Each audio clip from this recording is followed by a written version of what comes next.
Hello everyone and welcome back to part 12 of our F1 22 driver career mode here with Williams for the second round of the season at Albert Park, our home Grand Prix. Last time out we were in Bahrain where we finished in P11, just missing out on getting a point there in the first round of the season. Our teammate Albon got that point off of us on the final lap of the Grand Prix, so right on the edge for ourselves here at Williams of getting into the points and being out of the points. So we've got to ensure we keep bringing upgrades to the car, and you can see we do that heading into this one. We jump from the worst car to the third worst car on the grid, jumping Aston Martin and AlphaTauri, and just behind Haas as well.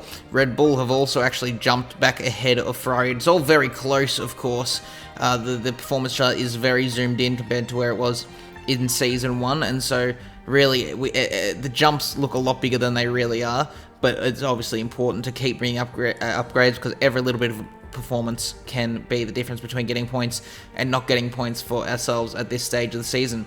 But yeah, unfortunately I did not get any audio recorded for this first part up until the start of the race, so I'm going to be doing the grid rundown myself as we head to the starting grid for the Australian Grand Prix, and it is Charles Leclerc ahead of Sergio Perez on the front row there. Perez and Leclerc obviously last season's championship protagonists, so it'll be interesting to see how they go off the start of the grid. Carlos Sainz was looking to get a good win last time out. He's qualified in third before he had that engine failure in Bahrain, obviously. Then the McLarens in 6th and 7th, Alonso in 8th ahead of the McDonald's Haas of Kevin Magnussen doing well in P9. Then the Red Bull of Verstappen in P11 after getting a penalty, and then it's Albon and ourselves in 12th and 13th. Tsunoda in the AlphaTauri in 16th ahead of Zhou. Vettel, Stroll and Latifi rounding out the grid there for Alfa Romeo in his first season back in Formula 1 after that sabbatical he had due to us replacing him at the start of the career. So yeah, a few things to watch out for heading into this one. Obviously there's going to be quite the battle between Perez and Leclerc, you'd imagine, heading into turn 1 off the start of the grid after their rivalry in Season 1. Verstappen will be interesting to watch work his way through the field after getting that grid penalty heading into this round, and ourselves and Albon right with each other here in qualifying. We seem to be a lot closer this season than we were last time out, with him in 12th and myself in 13th here at our home Grand Prix. And so yeah, obviously for a bit of pride here in the team and with the home fans, we've got to try and beat our teammate in this Grand Prix. But obviously again, it's super important for us to work together to try and ensure we can grab some crucial points for Williams at every possible round. So here we go to the 5 red lights, and we are away, and it's an alrightish start. It was a good launch, but not the greatest actual getaway. As you can see, everyone going to the inside. I'm going to try and look to the outside. We get covered off by Albon. We're alongside Pierre Gasly in the AlphaTauri. We've got the inside for turn 2, but we just boxed in behind our teammate, so we're going to go side by side down towards turn 1, and once again under the braking, we're just boxed in behind our teammate Gasly with the mega dive. He passes 4 cars, ourselves, Albon, Ocon, and he's trying to get Alonso, but it looks like he may have to tuck in back behind. No, he's going to keep it side by side, but in the end he does have to tuck back in behind the Alpine. Didn't get the greatest run there through the corner, and now we all slot into single file through this definitely single file section of the track. Very fast and very windy. You don't want to be going side by side. If you don't end up in a wall, you will at least lose a lot of time as we now head down this new section of the track a lot faster than it used to be in the previous layout that there used to be around here, as we head through the chicane now, trying to stay as close as we can with these guys. And there is some battling happening up ahead. Verstappen trying to find a way past Carlos Sainz. We got Ricciardo defending from Magnussen. We got Gasly again trying to go for a move on Fernando Alonso. Is he going to be able to get the move done this time? They're in behind Kevin Magnussen, so it'll be interesting to see if that Haas boxes anyone in. They're going to keep going side by side through the penultimate corner into the final corner, and Gasly does get the move done into P10. So what an insane start there for the AlphaTauri to get himself into the points. And it's Carlos Sainz with even more bad luck pitting in at the end of lap 1 to change his front wing, which is obviously damaged at some point over the course of the first lap. Ocon tries to get a move on Alonso. That slows him down, so Albon's now through into P11, and we're going to try and get a piece of this action heading down towards turn 1. We're going to go to the outside, and we're going to hold it, and Ocon locks up smashes into the side of us. We've completely lost our whole front wing and the safety car is deployed. That is not what we want here at our home Grand Prix, and so close to the points paying positions as well. Luckily the safety car has come out, so we'll at least be able to catch back up to the rear of the field, but we're going to have to come in, get a new front wing and change our strategy. You can see, having a look at a replay here, Ocon just locks his front right tyre, goes straight on into the side of us, effectively using us as a brake, because otherwise he wouldn't have got stopped for the corner. And that is such a shame there. It was looking so good to potentially get ourselves into P12 just behind our teammate, where we could have maybe moved up further up the grid. But you can see there, getting a front wing change onto the soft set of tyres under safety car. We'll obviously be able to look after him a little bit better.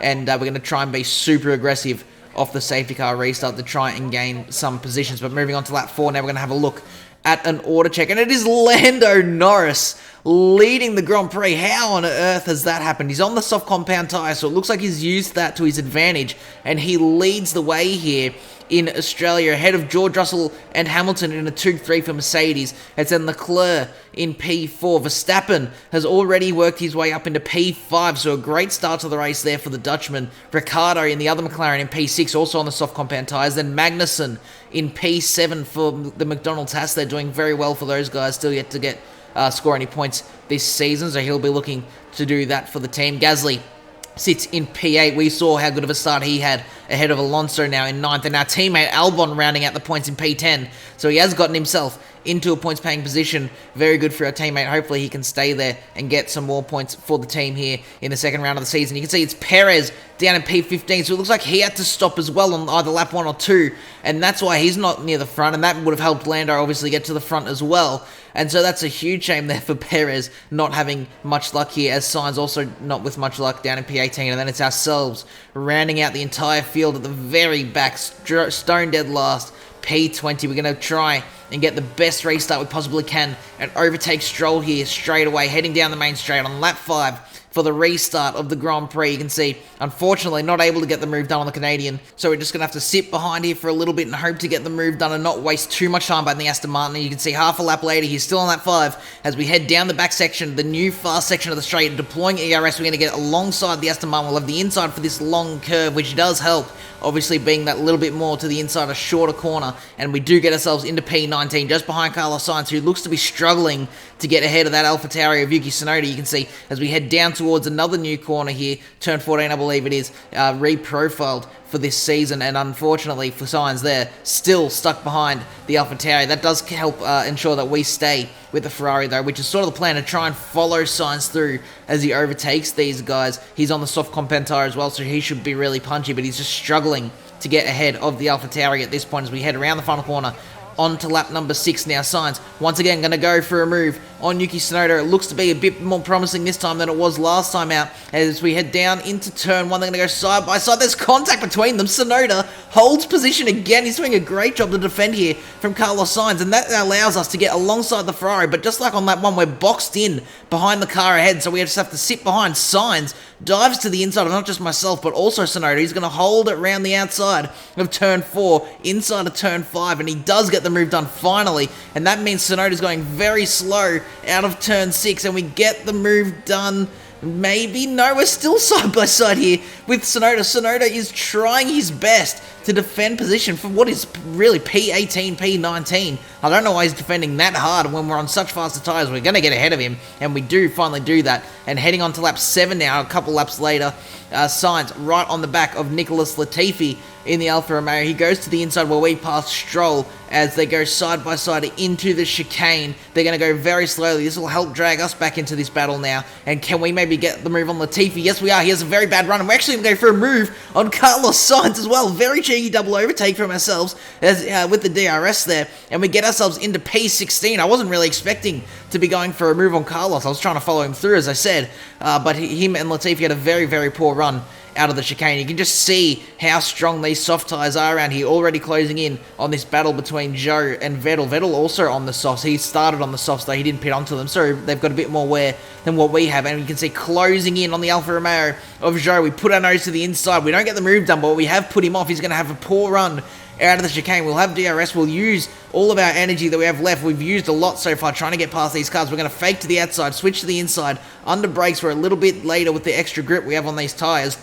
And we do not quite yet. We are still actually alongside Joe. He doesn't want to give this position up either, and we do there get the move done at the third to last corner and into the penultimate corner. He does tuck back in behind, and Vettel pits in at the end of lap 8 here. We are meant to pit in at the end of lap 9, but these softs actually feel pretty good, so I might try and carry them on a little bit longer because we are going to be pitting onto the hard compound tyres and trying to go to the end of the race. So I want to try and preserve those hard tyres and push these soft tyres as much as I can, but we look ahead to the Mercedes battling each other just like in Bahrain. Instead of focusing on helping each other and getting into the lead of the Grand Prix, they're just slowing each other down, putting each other's cars at risk, and this has allowed Lando Norris to get a 1.5 second lead over these guys, and it's also brought Charles Leclerc into the fold here, into this battle, and now Russell again getting attacked by Lewis Hamilton. So these guys really not liking each other this season, and there's a bit of tension in that Mercedes garage as Lando Norris now has a nice gap. And if these guys continue to do this, Lando could very well go on to win the race as Lando comes into the pit lane at the end of lap 9. He's on the soft compound tyre as well, as I said, and those other guys continuing on as they're on the mediums. We are going to continue on though.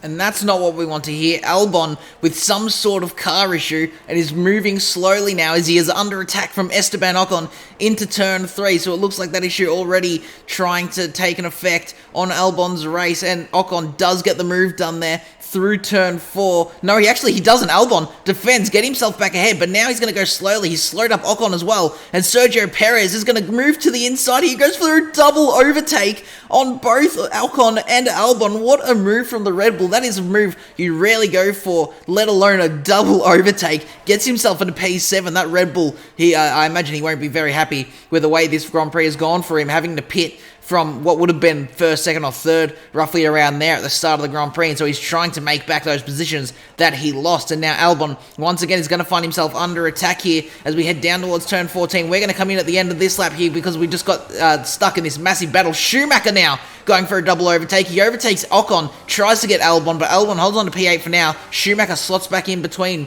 the Alpine and Williams. And yeah, you can just see how much time we're losing here. So I was going to try and go for another lap or two, but with the amount of time we'll lose battling away with his pack, I'm going to come in here at the end of this lap. But it's not over for our teammate yet as we come into the pit lane for our hard set of tyres. He's now under attack from Mick Schumacher heading into turn 1, who does get the move done heading into the braking zone. And now he's got to watch out for Esteban Ocon just in behind. So this issue definitely having a massive effect on our teammate. He's just losing positions and getting attacked left, right, and second. Ocon around the outside of turn 3. A bit of ambitions considering what he did to us at the start of the Grand Prix, if you ask me, but he does get the move done into turn 4, and now Albon immediately finds himself under pressure from Zhou Guanyu in the Alfa Romeo, and this move will put him outside of the top 10. You can see it's definitely some sort of engine issue because, yeah, Zhou just was able to get that move done way too easily there, and that drops Albon down to P11 now.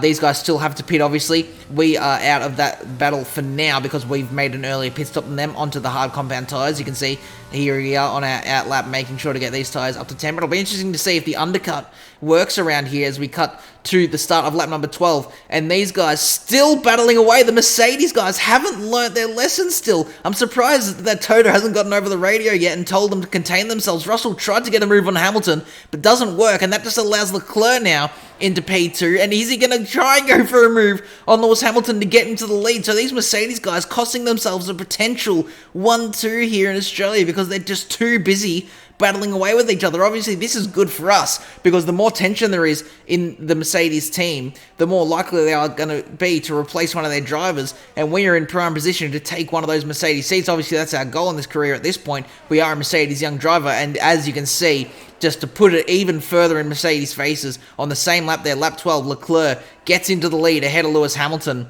And yeah, that I imagine there's going to be quite a few words said in the Mercedes garage at the end of this race because these two really need to try and work together because that Mercedes car isn't really the fastest car on track. It's not really capable of winning races just on pure pace. But these guys just battling each other, it just loses any opportunity of potentially winning a race should something go wrong for the leaders, as it has done in the last couple of rounds. As you can see, Leclerc and Hamilton into the pit lane at the end of lap 13. Russell going to continue on for one lap, which will also be interesting to see how that undercut-overcut strategy works for those guys. And here we come on lap 13. We go into P18 for now, as we only pass Latifi. Some more medium runners will come in at the end of this lap, but Magnussen has come out up ahead of Sebastian Vettel, and so while he's on cold tyres, we're going to have the opportunity to close in on Vettel and Magnussen. You can see we have done that. We're going to try and do to Vettel what we did to Stroll earlier on in the Grand Prix. We're going to pass around the outside this time with the ERS and the slipstream off Magnussen there, and we get the move done into the chicane. And now, behind the McDonald's Haas, we're going to get the better run out of the chicane. We're going to have DRS, we're going to deploy energy and try and get ahead of this Haas car down towards turn 14. We're to the inside, and there's a bit of contact between the two of us. Magnussen gets the better exit out of the corner there, just with that wider line, is able to get the traction down a bit better until we tuck back into P17 for now. But we do look like we could have the pace over Magnussen, as he still just has to warm those tyres up a little bit. All the medium runners now coming in for their pit stop. You can see Albon coming in at the end of that lap there, and so we should quite easily get ahead of our teammate, and we do. There's Ocon and Schumacher, and we're going to get around there outside into turn 1, so the undercut definitely working out for us as we now into P12. We're attacking for P11, so should something go wrong for someone in the top 10, we could be looking at a point scoring position. We're going to dive to the inside of turn 3. Magnussen locks up. That gets the move done nice and easy for us instead of having to battle throughout this whole section. And unfortunately for Magnussen, was looking good to try and score some points for Haas, but unfortunately over the course of the race, it's just sort of fallen apart for them. But another radio message is going to come up now. And so now it's us with some sort of engine issue on lap 15. What's going on here in our team? First it was Albon, now he's down in P20, way off the field. And we're in P15, and it's a gearbox failure! That's it! We're going to be out of the Australian Grand Prix. Mark tells us to pull over and retire. I try and keep going, but we get forced, unfortunately. That's it! We're out of the Australian Grand Prix. It was looking good to potentially get points in this race. But that's it, 2 years in a row now. Our first 2 years in Formula 1, we retire from our home Grand Prix. That's such a shame. The pace looked so good. But the first season, it was our fault, sure, for retiring at home. But this time, I don't know, the first issues for Albon and now issues for ourselves. That's such a shame. We had some good pace. And yeah, that just sucks. Some great battles on the streets of Melbourne today then, and they've taken a fantastic win.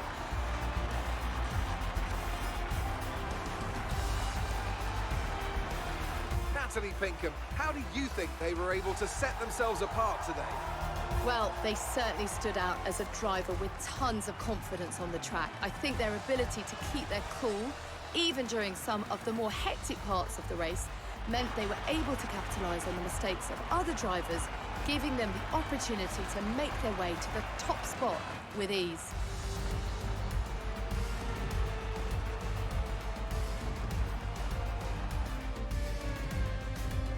Ferrari are at it again. An excellent performance at today's Grand Prix, and they're certainly a team that know what they're doing out there.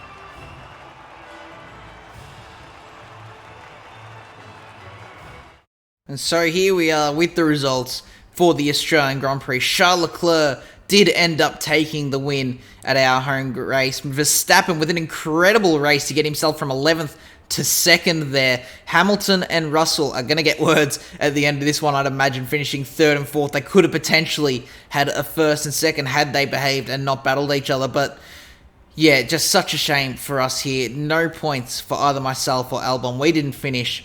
Albon finishing right down at the bottom of the grid there. You can see P17, the second last person to finish on track with these engine issues. So hopefully this isn't a theme over the season. Hopefully this was a once-off issue where the team can now try and look into what happened and sort it heading into the next round. In terms of the drivers' standings, Verstappen and Leclerc are tied on points. Verstappen coming 1st and 2nd, and then Leclerc finishing 2nd and 1st this time out in Australia. And so maybe it'll be those two battling it out for the championship heading into this season. Perez, Hamilton, Russell are all very close with each other, and Sainz has just had an absolute shocker. He's down in 8th Albon down to P12, still on that 1 point, and ourselves in P13, still yet to score a point in this season. So we've certainly had the pace to get some points. Just, in Bahrain, just missed out on one spot, and Albon got that point, and then this time out, I feel like it could have been possible with anything. One retirement or one issue for someone up ahead or a safety car could have gotten us that point, but unfortunately not to be this time out. We still sit in 7th in the Constructors, just 4 points off of AlphaTauri and Haas.